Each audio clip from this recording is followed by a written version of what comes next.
جہانگیر کی پیدائش 1569 میں فتح پور سکری میں ہوئی۔ جہانگیر بادشاہ کا اصل نام سلیم تھا۔ چونکہ اکبر کا اولیاء پر بہت زیادہ اعتقاد تھا، اس لیے اس نے اپنے بیٹے کا نام ایک بزرگ سلیم کے نام پر رکھا۔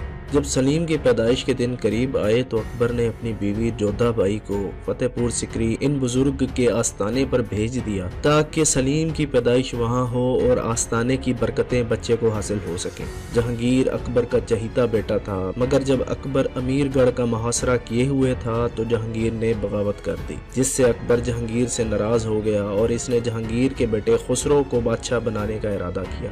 مگر جہانگیر نے اس سے آ کر معافی مانگ لی تو پدرانہ شفقت دکھاتے ہوئے اکبر نے اسے معاف کر دیا۔ اکبر کی بیماری کے دوران دربار میں دو دھڑے بن چکے تھے۔ ایک گروہ جہانگیر کے حق میں درباری سیاست کرتا تھا، جبکہ دوسرا گروہ اس کے بیٹے خسرو کے ساتھ تھا، لیکن جہانگیر کے حامی تعداد میں زیادہ تھے، اس لیے اکبر نے جہانگیر کو بادشاہ بنا دیا۔ کیونکہ اس کے دونوں بیٹے مراد اور دانیال شراب نوشی کی زیادتی کی وجہ سے پہلے ہی مر چکے تھے تو جہانگیر ہی اکبر کا آخری بیٹا تھا۔ اکبر کی وفات کے بعد جہانگیر 1605 میں تخت نشین ہوا۔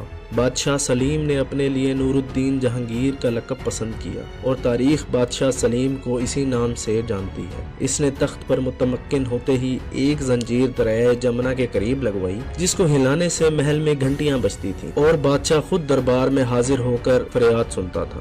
یہ زنجیر زنجیر عدل کے نام سے مشہور ہوئی۔ جہانگیر کے مطابق یہ زنجیر خالص سونے کی تھی اور اس زنجیر میں 60 گھنٹیاں تھیں۔ اس نے اپنے والد کے زیادہ تر وزراء کو اپنے عہدوں پر برقرار رکھا، لیکن جنہوں نے دینی اختراعات میں یعنی دین الہی ایجاد کرنے میں اکبر کی حمایت کی تھی، ان کو عہدوں سے ہٹا دیا گیا اور دین اسلام کو اس کی سابقہ حالت میں بحال کر دیا گیا۔ اس نے حکم دیا کہ شاہراہوں پر جہاں ڈاکو لوٹ مار مچاتے تھے ان کی حفاظت کا مناسب بندوبست کیا جائے اور راستوں پر سرائے، کنویں اور مساجد تعمیر کروائیں۔ ہر قسم کی نشہ آور چیز اور نشہ آور مشروبات کے استعمال اور اس کی تیاری اور فروخت پر پابندی لگا دی گئی۔ جبکہ جہانگیر خود شراب پینے کا عادی تھا، اس نے بڑے بڑے شہروں میں شفا خانے قائم کیے اور وہاں طبیبوں کو مقرر کیا کہ وہ سرکاری اخراجات پر بیماروں کا علاج کریں۔ خسرو مان سنگھ کی بہن مان بائی کا بیٹا تھا۔ جہانگیر اور خسرو کے درمیان تخت کے لیے کشمکش ہمیشہ جاری رہی۔ خسرو کی ماں نے اسے اپنے باپ کے خلاف اقدامات کرنے سے بے حد روکا، مگر اس کے باوجود خسرو بغاوت کرنے پر مصر رہا۔ جب بغاوت میں ناکامی ہوئی اور خسرو گرفتار ہوا تو اس کی ماں اس کو اذیت ناک سزائیں پاتا دیکھ نہ سکی اور اس لیے اس نے مر جانا ہی بہتر سمجھا۔ بالآخر اس نے تنگ آ کر افیون کھا کر خودکشی کر لی۔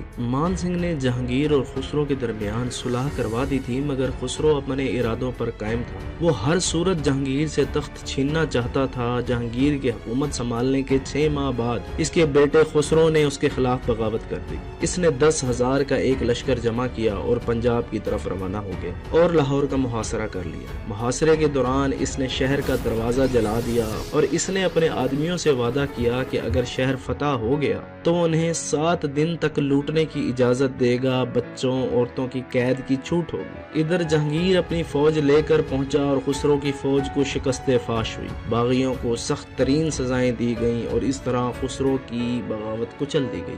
شہزادہ خسرو کو اندھا کرنے کا حکم دیا گیا، مگر اتفاق سے خسرو کی آنکھیں پوری طرح خراب نہ ہوئیں اور بعد میں جہانگیر نے ہی اس کا علاج ایک ایرانی طبیب سے کروایا۔ 1616 تک خسرو کو دارالحکومت میں رکھا گیا، پھر شہزادہ خرم یعنی شاہ جہاں کے پاس بھیج دیا گیا اور 1622 میں اس کو قتل کر دیا گیا۔ بعض مورخین کا خیال ہے کہ یہ قتل شاہ جہاں نے کروایا تھا اور اورنگزیب نے بھی بعد ازاں شاہ جہاں کے اوپر شہزادہ پرویز اور شہزادہ خسرو کے قتل کے الزامات عائد کیے تھے، جبکہ جہانگیر اپنی تزک میں اس کا کوئی تفصیلی ذکر نہیں کرتا۔ شہزادہ خسرو کو اس کی ماں مان بائی کے ساتھ دفن کیا گیا۔ مرزا غیاث الدین جو کہ اکبر کے دور میں اکبر کے درباری کی حیثیت سے مرزا شیخ مسعود کی وجہ سے داخل ہوئے تھے، ان کی بیٹی مہر النساء جس کو دنیا نور جہاں کے نام سے جانتی ہے کا محل میں آنا جانا ہوا تو اسے پہلی نظر میں ہی جہانگیر نے پسند کر لیا، مگر اکبر اپنے بیٹے کی شادی کسی درباری کی بیٹی سے نہ کرنا چاہتا تھا، اس لیے 1578 میں مہر النساء کی شادی اکبر کے ایک اور درباری علی قلی خان سے کر دی گئی، جو بعد میں شیر افغن کے نام سے مشہور ہوا۔ یہ خطاب اکبر نے علی کلی کو خود دیا تھا۔ کہتے ہیں کہ اکبر نے علی کلی کا مقابلہ شیر سے کروایا تھا۔ علی کلی نے شیر کو مقابلے میں پچھاڑ دیا تو اکبر نے خوش ہو کر اسے شیر افغن کا خطاب دیا۔ نور جہاں اور شیر افغن کی ایک بیٹی لاڈلی بیگم بھی پیدا ہوئی، مگر عشق کی آگ جہانگیر کے دل میں کم نہ ہوئی، اور 1605 میں جب شہزادہ سلیم بادشاہ بنا تو اس نے اپنی محبت کو واپس حاصل کرنے کا ارادہ کیا۔ جہانگیر نے اپنے دودھ شریک بھائی قطب الدین کو بنگال گورنر بنا کر بھیجا۔ قطب الدین خود شیر افغن کے پاس گیا اور اسے کہا کہ بادشاہ کی خاطر مہر النساء یعنی نور جہاں کو چھوڑ دے۔ غیرت مند شیر افغن سے یہ بات برداشت نہ ہوئی اور اس نے تلوار نکال کر قطب الدین کو قتل کر دیا۔ قطب الدین کے سپاہیوں نے بدلے میں شیر افغن کو بھی قتل کر دیا۔ سپاہی مہر النساء کو گرفتار کر کے شاہی محل لے گئے، جہاں اسے جہانگیر کی رضائی ماں کے حوالے کر دیا گیا، جس نے 2 سال تک مہر النساء کی برین واشنگ کر کے اسے جہانگیر سے شادی کے لیے راضی کر لیا، اور آخر کار 1611 میں بادشاہ جہانگیر نے مہر النساء یعنی نور جہاں سے شادی کر لی۔ مگر دوستوں، تاریخ کا ایک ورژن اور بھی ہے۔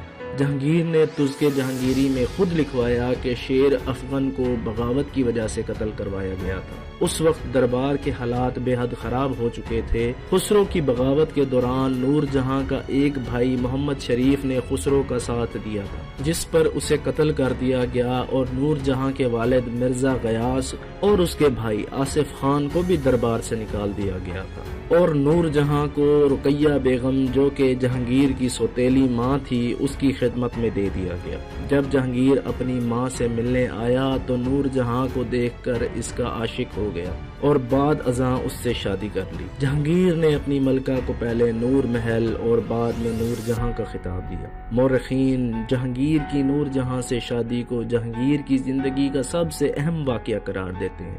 کچھ مورخین نور جہاں سے شادی کے بعد کے دور کو جہانگیر کے دور کے بجائے نور جہاں کا دور کہنا زیادہ مناسب سمجھتے ہیں، کیونکہ جہانگیر سلطنت نور جہاں کو سونپ کر خود عیش و عشرت میں پڑ گیا۔ نور جہاں نے اپنے دور اقتدار میں اپنے رشتہ داروں کو خوب نوازا۔ اس کے بھائی مرزا غیاث کو اعتماد الدولہ کا خطاب ملا اور اسے سلطنت کا دیوان مقرر کر دیا گیا۔ اس کا بھائی وکیل مملکت اور امیر الامراء تھا۔ اسی طرح مغلیہ دربار میں ایرانیوں کا اثر و رسوخ اس حد تک بڑھ گیا کہ دیگر درباری ان سے بدظن ہو گئے۔ ایک جانب محلاتی سازشیں عروج پر تھیں تو دوسری جانب 1614 میں شہزادہ خرم نے میواڑ پر حملہ کیا اور اس کو گھٹنے ٹیکنے پر مجبور کر دیا۔ جہانگیر نے اکبر کے دور میں فتح کیا ہوا میواڑ کا علاقہ میواڑ کے راجہ امر سنگھ کو دے دیا۔ چونکہ امر سنگھ جہانگیر کی اطاعت قبول کر چکا تھا، لہٰذا جہانگیر نے امر سنگھ اور اس کے بیٹے اور ولی عہد کرن سنگھ کو 5 ہزاری منصب عطا کیا۔